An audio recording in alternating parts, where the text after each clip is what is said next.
मे महिन्याच्या सुरुवातीलाच राज्यातील किमान आणि कमाल तापमानात लक्षणीय वाढ झाली आहे। विदर्भ आणि मराठवाड्यात उष्णतेच्या झळा बसत आहेत। काही ठिकाणी तापमानाचा पारा 40शी पार गेलाय। त्यामुळे उष्णतेची लाट येण्याची शक्यता आहे। वाढत्या उकाड्यापासून नागरिकांनी स्वतःचा बचाव करावा असं आवाहन प्रशासनाकडून करण्यात आलंय। यासाठी प्रशासनानं मार्गदर्शक सूचना देखील दिल्या आहेत। हवामान खात्याच्या माहितीनुसार शनिवारी अकोल्यात सर्वाधिक 44.3 अंश सेल्सिअस तापमानाची नोंद झाली। त्याखालोखाल अमरावती 43.8, बुलढाणा 40.0, चंद्रपूर 43.8, गडचिरोली, वर्धा आणि वाशिम 43 आणि नागपूर येथे 41.5 अंश सेल्सिअस तापमान होते। मराठवाड्यात उन्हाळ्याच्या झळा कायम। मराठवाड्यालाही उन्हाच्या झळा चांगल्याच बसल्यात। शनिवारी परभणीत 43.6, छत्रपती संभाजीनगरमध्ये 41.6, बीडमध्ये 43.1 इतकं तापमान होते।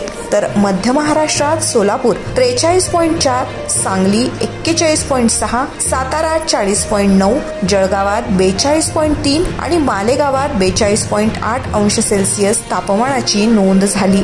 सोमवारपासून पुन्हा एकदा पावसाची शक्यता। दरम्यान एकीकडे उन्हाच्या झळा बसत असताना दुसरीकडे सोमवारपासून म्हणजे 6 मे विदर्भासह मराठवाड्यातील काही जिल्ह्यात अवकाळी पावसाचा इशारा देण्यात आलाय। या काळात मेघगर्जना, विजांचा कडकडाट, ताशी 40 ते 50 किलोमीटर वेगानं वारे वाहू शकतात असंही हवामान खात्यानं सांगितले आहे। मुंबईतील कमाल तापमानाचा पारा आणखी वाढतच आहे। पहाटे हवेत गारवा जाणवत असला तरी दुपारनंतर उन्हाचे झटके बसत आहेत। सोमवारीही मुंबईतील वातावरणात उष्णता कायम राहणार आहे। हवामान विभागाच्या माहितीनुसार तापमानात वाढ झाल्यानं मुंबईसह उपनगरात उष्णतेची लाट येऊ शकते।